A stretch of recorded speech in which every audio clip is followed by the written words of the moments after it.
Hey guys, what is up? My name is PandaMaster and welcome to my spoiler-free review of episode 3 of The Falcon and the Winter Soldier.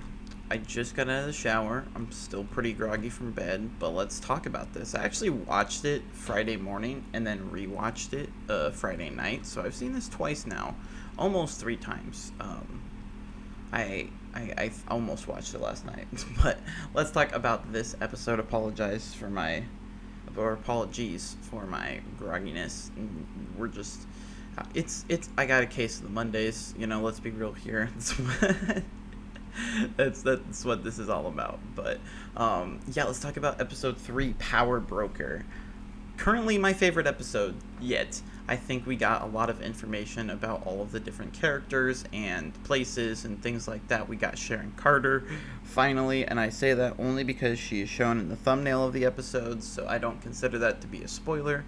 But we finally got Sharon Carter, which is dope. I'm happy about that. Very much appreciative. She's definitely an interesting character, and I'll stay away from spoilers, but she is certainly not the person we saw last in Civil War.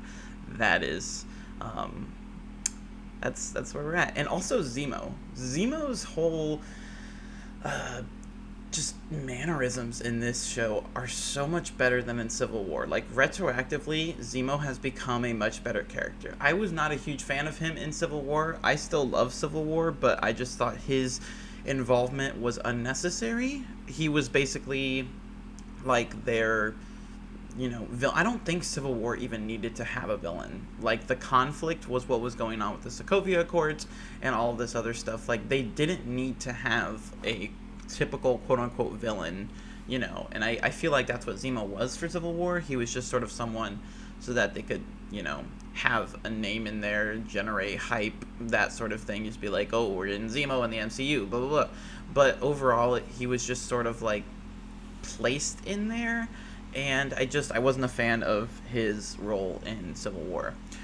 Whereas here, it's like, he's got ambitions and all sorts of different stuff. He has a code. He has all this other, like, I mentioned to someone, and I think I want this to be taken with a grain of salt, because I think it's a lot more complicated than this, but I think Zemo right now is the closest thing the Marvel Cinematic Universe has to a Joker. And so I say that, and I know those are some big words to say, and I'm not saying that Zemo is of Joker quality right now in terms of villain design, but he's just a very I don't know, sadistic feels too strong of a word, but he's very unpredictable and very well calculated in the things that he does, and it's interesting. I got a lot of Joker vibes from Falcon and Winter Soldier's interpretation of Zemo.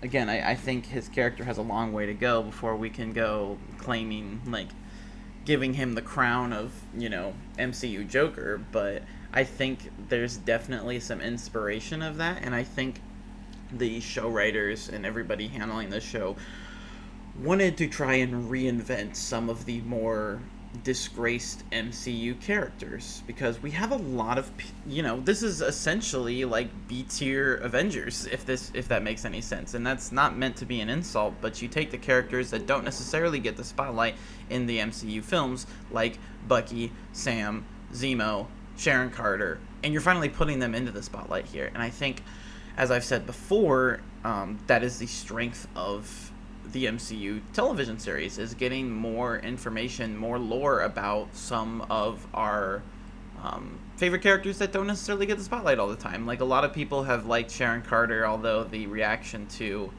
the, ship with Steve is, that's been all over the place. But, as a character, Sharon Carter has been really well received, and same with, Bucky and Sam and all of this stuff. I literally think this show was spawned off of memes shipping Sam and Bucky from Civil War. Like, it took us 5 years, but we're here. We've made it, and they'll kiss at the end. I'm calling it right now. Give a little smooch, a little bro smooch. That's what it'll be. They won't be official, but they'll do a little bro smooch at the end. That is my 100% accurate prediction for the show. But yeah, there's just a lot of interesting stuff here, and all of this with freaking Walker, this stupid new Captain America. Now, last week I was siding with him. Well, not necessarily siding with him, but at least understanding of his position. Now, I don't care. I really don't. After this episode, which he doesn't feature heavily in, but he does have a role to play. This stupid Agent Walker piece of crap. Just no. He is the definition of problematic white man. that is Agent Walker, and so yeah, I've lost pretty much all of my respect for him after this episode. And yeah, there's another character that I'll be for sure to talk about next week, but very interesting. But yeah, I think the dynamic of all of the main characters is something super interesting, just to see how Sam and Bucky work, like how they I guess interact. There we go. Again, trying to avoid spoilers. How they interact with Zemo and Sharon and the different characters in the play. Plus, I could be 100% off here. I could be 100% wrong, but based off of the murmurings I've heard and, just off of the knowledge that I currently possess, I believe that this episode is the first time we have seen anything from the 20th Century Fox merger. It's not gonna be as big, like, we're not seeing Magneto or anything like that. Like, it's not the big thing everybody was expecting. It's much more subtle. But I believe this is the first introduction of something that was literally impossible a couple years ago.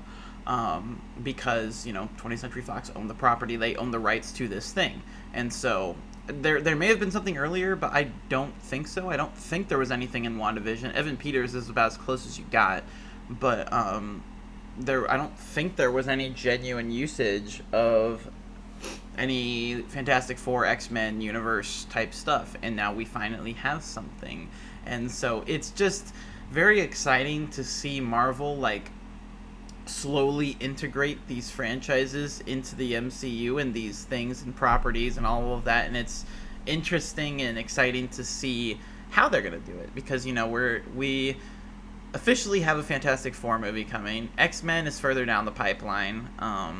We are going to see more and more of these things continue to pop up as we go further along, so I'm very excited to see what they do with it.